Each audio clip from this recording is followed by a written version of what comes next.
welcome back to another tutorial here for Era of Celestials.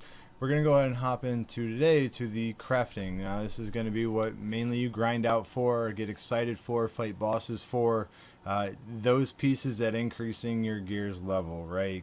Making sure you can get to the next level set, continue the growth of your character, and of course the aesthetics are always a bonus. But there's more to that than just your equipment here for you, so we're going to take a little bit of time. And if I go on some tangents, I apologize, because there will be pieces of this you get from a whole lot of other aspects of this game. But I just kind of want to go through the layout of the actual crafting tab here for you. So on the top left, you will see your drop down of all the categories of items that you can craft. So we'll start from the beginning here with the gems. Relatively self-explanatory. The two you're really only going to use are going to be the attack gem and the health gem. Attack gems go in the weapons and accessories, and the health gems go in your armor. Okay, health gems increase your hit points, and the attack gems will shockingly increase your attack. Fiery gems, these are higher level unique gems, and the same thing with the sea prisms that usually you acquire through top ups and spending money, or possibly some resource events, just depending on how long you've been playing. Just side note again, always save half of your resources. I can't say it enough. But moving on. So the second one down are going to be your forge materials, right? So these are what you're going to acquire from Warrior Guard or any pretty much kind of event through the game, even just random killing of monsters, you'll come across these items. This is where you can turn a basic into a medium and medium into advanced. Each one requires 3 of the pieces prior to craft a level up. The magical sprite stones, or excuse me, magical spirit stones, this is where you can take the shards you've been getting. You can get them in the Dark Ruins, and I'll get into farming those a little bit later. But just quick note, if you're doing the Dark Ruins, as soon as that countdown hits after you reach level 100 for his anger or hatred level, make sure you find the nearest swarm of bosses and attack them until the time runs out, because every boss you kill, or I should say every boss, excuse me, every monster you kill in the Dark Ruins will give you a shard, which then you can craft into any piece you really are desiring to work towards whatever set you need. I will tell you from my experience, the rarest spirit stones are going to be your chest stones, number 1, and then your pants or legging stones. As far as armor goes, the rarest are going to be your accessory stones, and then the second rarest are going to be your weapon stones. As you can see here, the weapon stones are just the same price as any other armor. So if it were me starting over again, I probably would use all my shards to start crafting these at early stages. Go down to the phantom spirit stones, and these are your accessory spirit stones. Okay, as you can notice here, same thing, only 10 shards to craft one. So I would personally not craft any armor stones throughout the game starting over, because you end up with a lot of armor stones and not a whole lot of accessory and weapon stones. For instance, I have at this point, let's just say, for a rough estimate, 15,000 armor stones. Probably more than that. Probably, I'm sorry. No, yeah. No, I take that back. 2,000 armor stones. Now, if I want to translate to that, how many accessory stones I have, I don't know, 200, maybe 300. So if I were to go back and really help myself out, use the accessory stones, and then go ahead and craft your weapon stones as needed. But the fantasy equipment, these are your mythic stones. These are, in my opinion, the most important item in the game. Unfortunately, you're only probably going to get them from top-ups and or other events that happen from week to week, along with the new event that just happened, and we'll get into that in a later episode. You can get these shards from one of the merchants on the map, and I think they are 500 rubies per shard here of these stones. So it sounds expensive, but on the average price, one of these is $50, $25 on a good day if they have the buy one get one event, in equivalence of diamonds. So super rare, but these are what is used to craft mythical items, and that's when we're gonna transition, into the equipment piece here for you. But as you move down here, you're going to have your sprites. You're not going to spend a whole lot of time here, guys. I hate to say it to you. I personally have never gotten one of these items or spent my resources for an event on them. They have increased the amount they have in here for you, but Raphael and Bhaskar here, it just came out, and you're not going to acquire enough of these without spending usually about $300 on a given event to go ahead and craft these, at least instantaneously. You maybe over a long period of time you'll get enough, but not a whole lot of things going on here. The main two you're going to spend a lot of time, or I should say main three, are gems, your forge materials, and your training materials. Your training materials is the same thing as the forge stones, but they allow the fruits for your mount, the Elysian essence for your legions, and the sprite leaves for your sprites to upgrade, to continue to upgrade those from basic to medium to advanced, to go ahead and use them as your characters level up. You will only be able to use a certain level of resource to go ahead and do so. Also, you can go ahead and do the metals, so you can go ahead and get those basic or bronze metals into silver and silver into gold as you need them, so they're not completely wasted. Other than that, the vouchers, jump up here, the vouchers you're going to get, definitely try to recommend as much as you can to make them into grade B, A, then S. You get a significant experience boost from them if you do level S grade, and along, I believe, you might get a little extra gold out of them too when you do your mercenary events every day. You can always buy grade A mercenary vouchers for 10 rubies a piece in the shop. So if you are a little flush with rubies, as I am right now, and I need some experience, that's definitely a trade I will make, and then craft them into grade S mercenary tickets here for you. Or vouchers. So mount equipment, same kind of concept as regular equipment. You get mount equipment through some boss hunts, maybe in the Sacred Ruins, and a few other places. Pretty cut and dry here, and we kind of went over the mount equipment when we went over the mount tutorial. So if you want to learn a little bit more about that, please watch that episode. Feathers here, crafting feathers at level 3, 4, or 5, and I believe they'll put 6 in here eventually since they just came out with it. If you're lucky enough to find one, count your blessings. But if you'll acquire shards through events, and eventually you'll get 100 being able to craft a feather, which then you can take it to the wings tab and go ahead and craft your wings. Now, for more details and strategy on that, please watch the wings episode. I don't want to waste time repeating everything here for you, for those who have watched that episode. Relics here, these are going to be the same concept. You do acquire 3 or 4 of these through the spirit realm. However, you don't get them until you're level 300 to 500, or 300 to 350, excuse me. So still worthy of getting. Usually you find these in chests, and any chest you do, when you open it, you can pick which one of the 4 you want a shard for.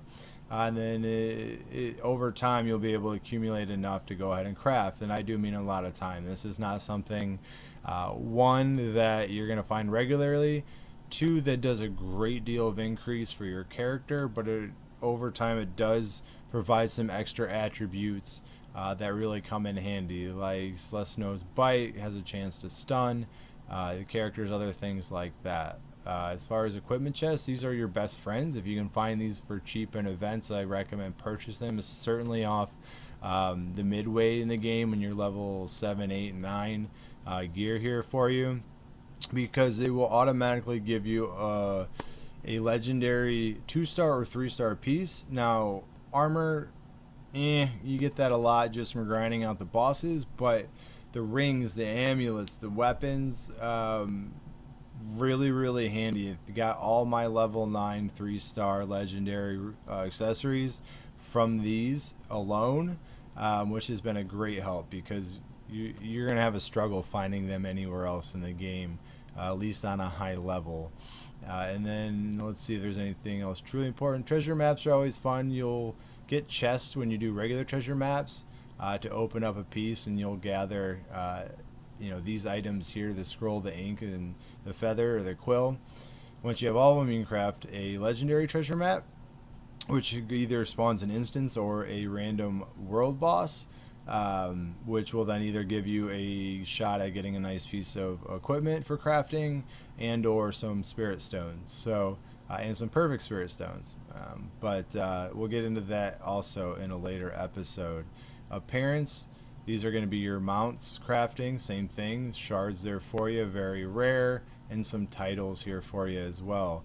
Tyrant Soul is brand new, only can be acquired through the vent. I personally haven't dabbled as much in that as I probably should have, but I will get back to you in a later episode, defining that a little bit more when I get the ins and outs of it.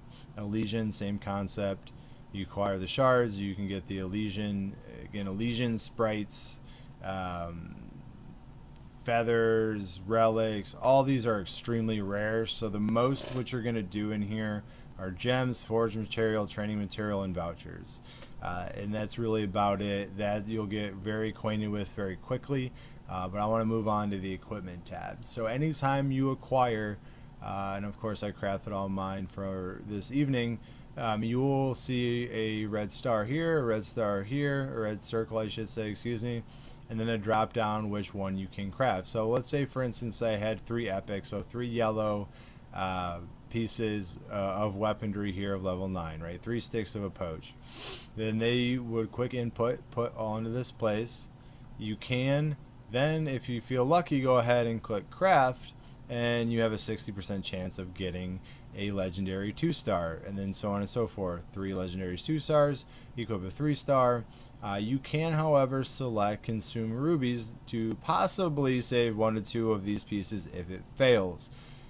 The bulk majority of the time I've gotten 1 back. There has been a small possibility a couple times where I've got nothing back, and a few times that I've got 2 back. So I only recommend using this if you're on a lower level where it doesn't cost a ton, and or you're going for a harder item like a weapon and you're going for a 3-star legendary. I personally don't use them on any epic equipment, only legendary equipment, but that's my personal preferences. Now the mythic equipment, a little bit different. Is again, you're going to need those mythic stones, and it's based how many on the grade you're trying to craft. So for grade 9 you would need 8 mythic stones to craft 1 piece of mythic weaponry or mythic armor or mythic accessory. Okay, now on top of that you're also going to need 3 legendary 3-star pieces of weaponry or armor, again class specific to what you're trying to use. Now this could be, let's just say, I don't know, for me, a book, 2 books and a staff, 2 staffs and a book, 3 staffs, doesn't matter, doesn't have to be the exact same piece, but they have to be in the same class. And the same concept for armor. One could be a helmet, one could be a helmet, one could be boots, one could be leggings, and I could be crafting a chest piece, right? It doesn't matter as long as they are of that level and that class. Now with that being said, it gives you 4 stars here, but it really only shows 3. There is no difference. As you can see, I do have a level 9 mythic staff equipped, and it shows you the significant difference. If you can, this is what I recommend. Now, I'm not saying go out and spend all your money in this game, but if you do choose to spend money, make it an event where you can acquire mythic stones for about $10 to $12 a piece, and in the future here I'll break down every event as they come out, and kind of give you my best advice if it's save your money or go all in, and this is the one for you. But other than that, equipment's pretty cut and dry as well. Divine equipment, don't even bother. So I was a guild leader for a while, and I had a good buddy that was a leader of another guild, and the only way to get celestial equipment is to be the #1 guild in on your server, and then through the guild league, based on certain win streaks, only in the S class, only the best, only the winner get 1 piece. Okay, sounds great, but they start at level 6, which you can't see, which are these right here. So let's just say I go, and this happens once a week, so let's say I go a week and I get 1, right? I break the other guild who had the lead forever.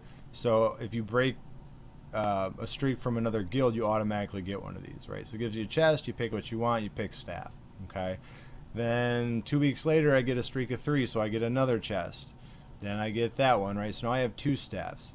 Then I have to get, the only way to get these, and don't confuse these with mythic stones, divine equipment magic stones can only be acquired by dismantling these staffs. So I would have to get 5 regular or celestial grade 6 staffs, deconstruct or dismantle 3 of them to upgrade to a level 7.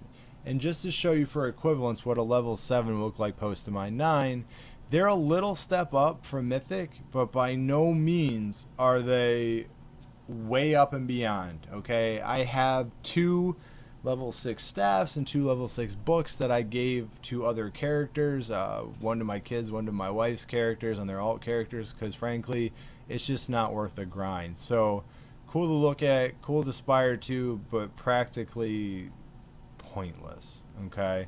And the relic tab here is how you can actually craft upgraded relics.